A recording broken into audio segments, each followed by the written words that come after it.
talk about a chess tactic called Desperado. Desperado is apparently a Spanish term for the word desperate. In chess, it is a tactic that gives you the better position out of something inevitable. It is when you make that one last move, desperate one, that gives you an advantage using your own piece. A piece that can't be saved from being captured in the next move. The falling soldier can interrupt the normal string of moves by taking an enemy piece or damage the opponent's structure before it dies. Let us take a look at this position. White's knight just forked the queen on d8 and the rook on h8. Black saved his queen by playing queen to b6. White knight then just captured the rook on h8. Then black played e6 to trap the knight by cutting off from the c4 bishop's support. So there is no escape for this white knight. If he goes to f7, there is a king. And also, this g7 bishop is threatening to capture the knight. Yes, the knight is trapped and can't be saved from being captured. But white does a desperado tactic by taking the g6 pawn first before it is being captured. There is no escape for this knight anyway, so why not take something from the opponent on your last breath? This is a similar case in this position. White has a discovered attack by taking on the d5 pawn by his knight. Knight takes d5. If black simply recaptures with c takes d5, then bishop takes d5 leaves white an extra pawn.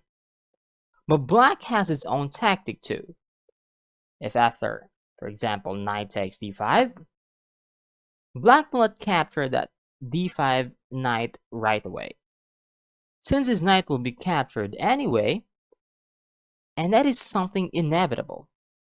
He does not want it to be captured just for nothing. So he plays knight takes d3 check. So white is forced to react, and then c takes d5 and material is equal. Sometimes capturing the enemy piece is not necessary. In this next position, black just took on e4 pawn by knight takes e4 to snatch that pawn. The idea is pretty simple. If knight takes e4, he's got d5 and both pieces are hanging. Therefore, he takes back his own piece sacrifice. But white plays knight f6 check, and black is forced to react by g takes f6. Otherwise, his queen is lost. Then white caused black's pawn structure to be ruined by virtue of the fallen knight. In this next position, white played d4 to harass black's queen. Instead of moving away the queen, surprisingly, he aggressively replied knight to c4 to counterattack white's queen. But this is not a good idea. It's not the simple d takes c5, knight takes e5 that will happen. Instead, white will throw a middle game desperado tactic. And that will be queen takes g7. After king takes g7, only then we have d takes c5 and white earns himself an extra piece.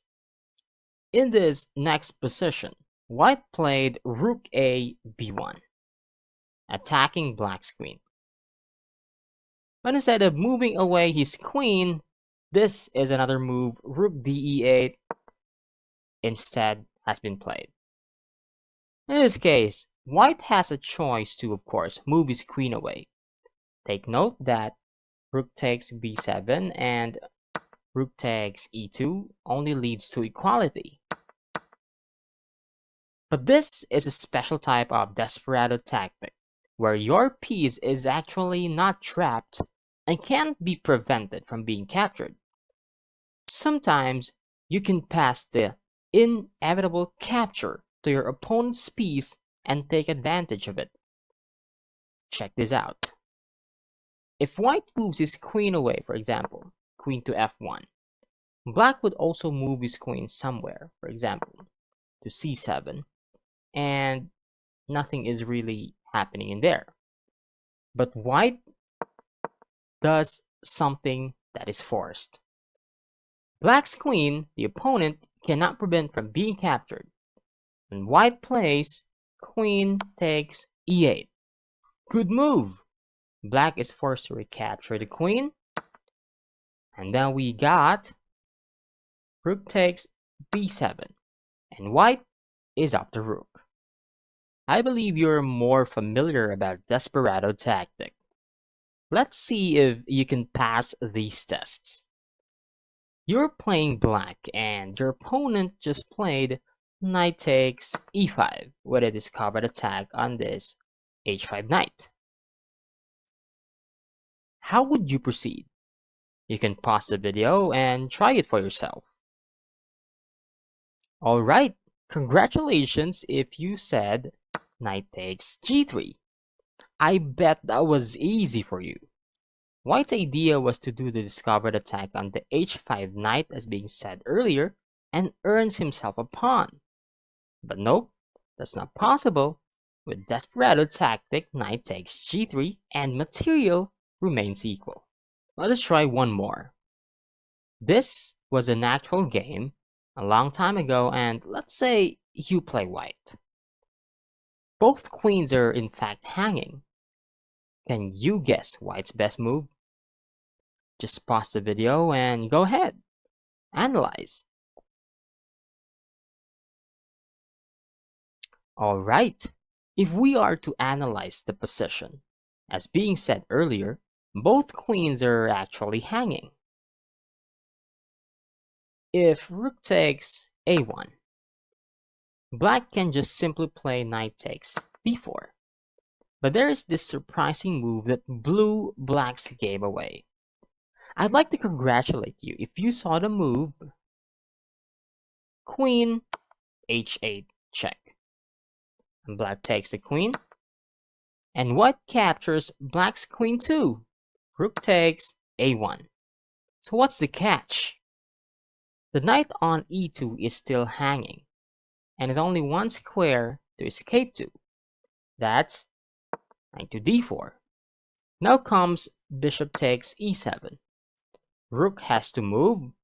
Now we go bishop f6 check, king g8, and we just won that knight on d4.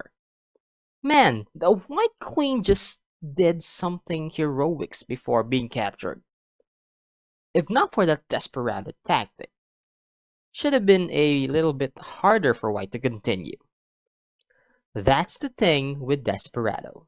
Hey, check this video out to make sure that you get more important information to bring your chess to the next level.